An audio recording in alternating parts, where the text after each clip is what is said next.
Citizens of America, it has come to my attention that there has been an uprising for fear regarding the Soviet Union.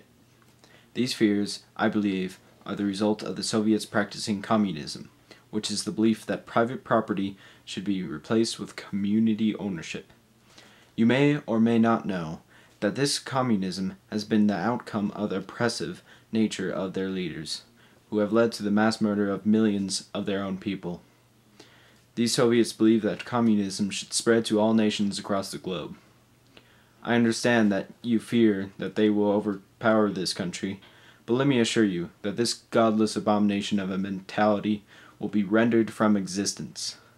The elimination of freedom, democracy, and all that the Western Hemisphere represents is in danger of being lost to the Soviet Union if their harmful expansion and influence continued throughout the world. This must and will be brought to a halt and will be kept under limits. Thus, we will protect America through our method we call containment. We have used this most effective strategy in controlling the Cuban Missile Crisis.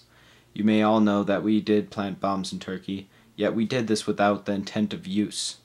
The Soviets, however, began constructing their own bombs under suspicion in Cuba. We obtained this information only through the work of our spy planes.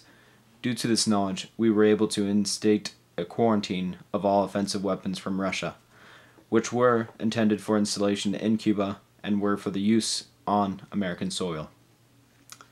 However, as a result of the quarantine, the Soviets removed their weapons, thus neutralizing the perceived threat to national and international security. The method of containment was quelled this issue, as well as others, including the Berlin blockade. This blockade was the result of the splitting of Germany into West and East.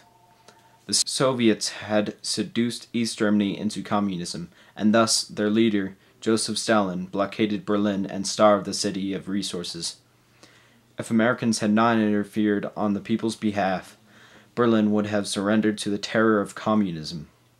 However, we have provided the city with everything they need to survive the horror that has been set upon them, and we will defeat this nightmarish series of events that has occurred. The Battle of Berlin blockade will be won, not with the firing of bullets, but with American determination and refusal to let communism continue to exist.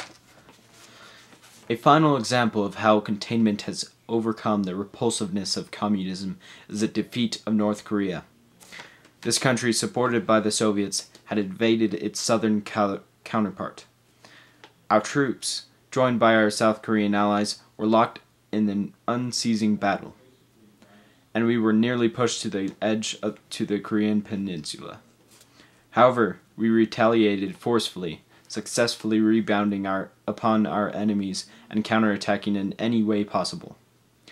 I will not bore you with the details of this bloody battle that occurred there, although I must stress that once again our forces have gained victory over the Soviet cause, and thus our plan of containment has provided a way to save our nation from communism. People of the United States, I speak to you today not to alarm you, but to comfort and reassure you about the events that have been occurring around us. We know that there is no way to revive lives lost, though we must believe that they were given to a noble cause. A cause such as defending our country from a thing like communism is a worthy cause indeed. The effort of containment has been exhausting, costly, and overwhelming. But I assure you that you are in no way in danger of the threat of communism, because that threat has been crushed by the tactics of containment. You need not worry any longer about these things, because through containment we have defeated communism. Thank you.